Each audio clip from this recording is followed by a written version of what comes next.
Nama lengkap siapa? Saya nama lengkap Imam Muhammad. Di MTS NU Al Anwar. Iya, di MTS Ma'arif Al Anwar. Oh, Ma'arif Al Anwar. Iya, saya sebagai komite di Yayasan Al Anwar, kami sebagai penanggung jawab.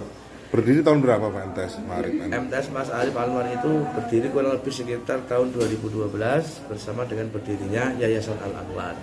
Oh, sudah 10 tahun ya Pak? Sekira kurang lebih 10 tahun. Nah, ini kiat-kiat apa yang membuat banyak warga sekitar Kaligangsa atau mungkin kota lain mau bersekolah di sini? Bahkan ada informasi ada pondok ya Pak? Ada pondok pesantren. Nah, itu gimana Pak sejarahnya? Pada dasarnya pendirian pondok pesantren kami itu memang tidak didasari dengan niat yang sungguh-sungguh, tidak memang, dan tidak dengan sebuah kebetulan juga tidak. Awalnya berdiri pondok pesantren dulu kami Majelis Al Anwar itu hanya berdiri sebuah masjid bernama Masjid Al Munawwarah. Kemudian kami keluarga ada majelis taklim, ada majelis zikir. Setelah sekitar tahun 2010-an, beliau Maulana Habib Muhammad Lutfi rawuh ke yayasan kami dalam acara Maulid Nabi dan Haul simbah kami, simbah Kiai Haji Anwar bin Kiai Munawar. Setelah itu beliau dawuh ke saya pribadi. Beliau berpesan apa yang menjadi cita-cita dan amaliyah Mbah Kiai Anwar untuk diteruskan oleh anak cucunya.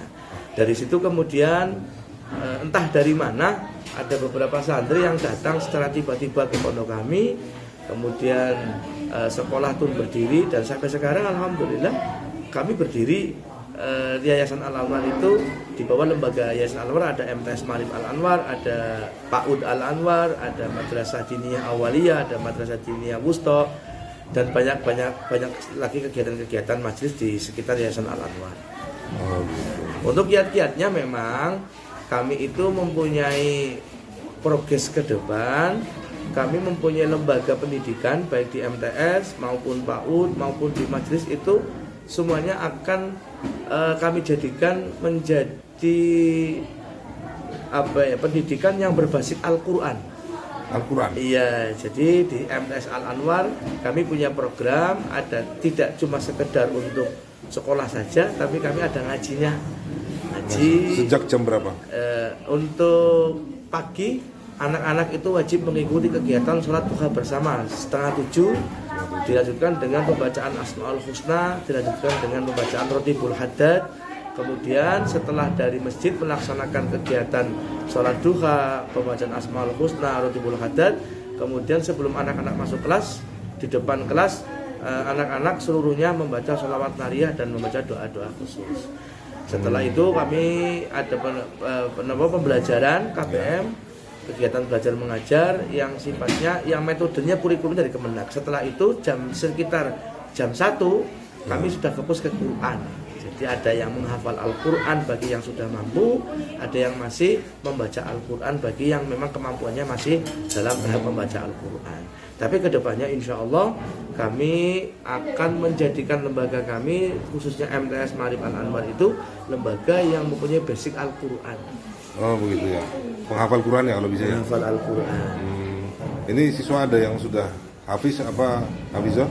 Untuk yang 30 juz bil ghaib belum, kami baru ada sekitar beberapa anak yang sudah sampai ke 5 juz, ke 6 juz, masih tahap dalam menghafal Al-Quran. Karena program menghafal Al-Quran itu baru tercetus sekitar 2-3 tahun yang lalu.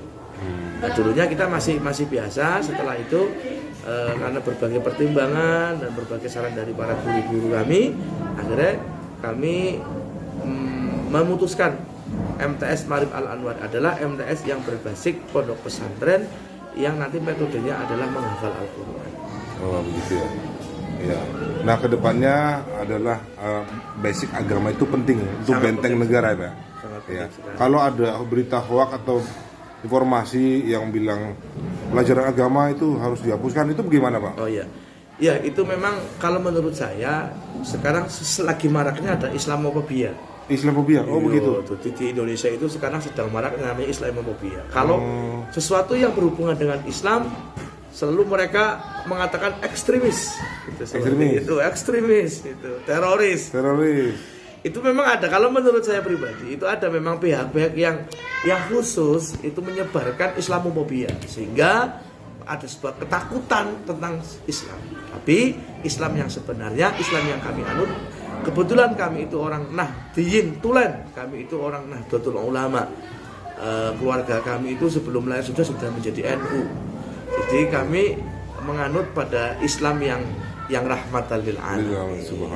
Ya, Islam yang memang kasih sayang. Kami kepada siapapun kami itu terbuka. Kepada yang non muslim, kepada yang muslim, kepada mereka kami sangat terbuka sekali. Himbauan Bapak terhadap orang-orang yang mengalami Islamofobia itu bagaimana, Pak? Ya, bagi masyarakat yang mengalami Islamofobia, dia takut dengan yang bernuansakan, bernafaskan Islam. Kalau menurut saya, Islam itu bukan sesuatu yang keras. Karena Islam itu, kalau menurut saya, Islam itu sesuatu yang indah. Islam itu tidak pernah menyulitkan kepada penganutnya. Islam itu tidak pernah membuat takut kepada penganutnya. Di dalam Islam itu ada rukhsah. Contoh misalnya, kita dalam sebuah perjalanan musafir katakanlah, itu ada rukhsah, ada keringanan untuk menjamak qashar salat kita. Itu merupakan sebuah bukti bahwasanya Islam itu bukan sesuatu yang kalau kamu perjalanan harus sholat tepat waktu, itu tidak. Tapi dalam sebuah perjalanan Islam itu ada istilah namanya jamak qashar, ada jamak takdim, ada jamak tahiyat. Itu menunjukkan bahwasanya Islam itu kondisional. Islam itu tidak saklek. Iya, bahkan Islam itu menganjurkan ketika kita penganut agama Islam kok mendapatkan rukhsah, Islam itu sangat menganjurkan kita untuk melaksanakan rukhsah tersebut. Rukhsah itu apa? Keringanan. Iya. Contoh kita sedang sakit terus lagi Ramadan. Islam tidak mewajibkan bagi mereka yang sakit untuk berpuasa. Itu seperti itu. Bagi ibu-ibu yang menyusui, Islam tidak memaksakan bagi ibu yang menyusui untuk berpuasa Ramadan. Ada rukhsah dalam Islam. Itu menunjukkan, itu salah satu contoh kecil bahwasanya Islam itu adalah agama yang baik. Dan Islam itu mengajarkan kepada kita tidak boleh bersedih. Islam itu intinya ketika kita berislam itu harus senang. Intinya itu. Islam itu tidak pernah membuat kita susah. Islam itu tidak pernah membuat kita itu merasa tertekan. Karena Islam mengajarkan kepada penganutnya untuk selalu senang. Dalam hal apapun kita harus happy. Nah, itu kepada orang Islam sendiri, tadi kan kepada Islamofobia. Kepada orang Islam sendiri, saran Bapak gimana? Soalnya kadang-kadang Islamofobia itu selalu menyerang. Baik melalui medsos, selalu langsung ketemu. Nah, itu tidak perlu frontal apa bagaimana? Apa perlu frontal menurut Bapak gimana? Kalau menurut saya, untuk kita penganut Islam, untuk menghadapi atau menanggapi orang-orang yang memiliki Islamofobia, kita tidak usah menjustis mereka itu orang-orang yang tidak baik. Karena menurut saya, mereka yang mempunyai Islamofobia itu juga korban dari hoax, korban dari informasi yang salah tentang Islam. Konspirasi global. Iya. Kepada mereka kita berikan contoh. Pertama kita memberikan contoh yang baik bahwasanya Islam itu indah, Islam itu senang, Islam itu happy, Islam itu tidak pernah menekan, memaksa kepada penganutnya. Kita tunjukkan saja kepada mereka, kita buktikan kepada mereka, kepada Islamofobia, bahwasanya Islam itu tidak sesuai dengan anggapan mereka yang mengatakan Islam itu ekstremis, Islam itu teroris, Islam itu anarkis, Islam itu tidak. Kita tunjukkan kepada mereka dengan akhlak-akhlak kita. Akhlakul karim. Oke.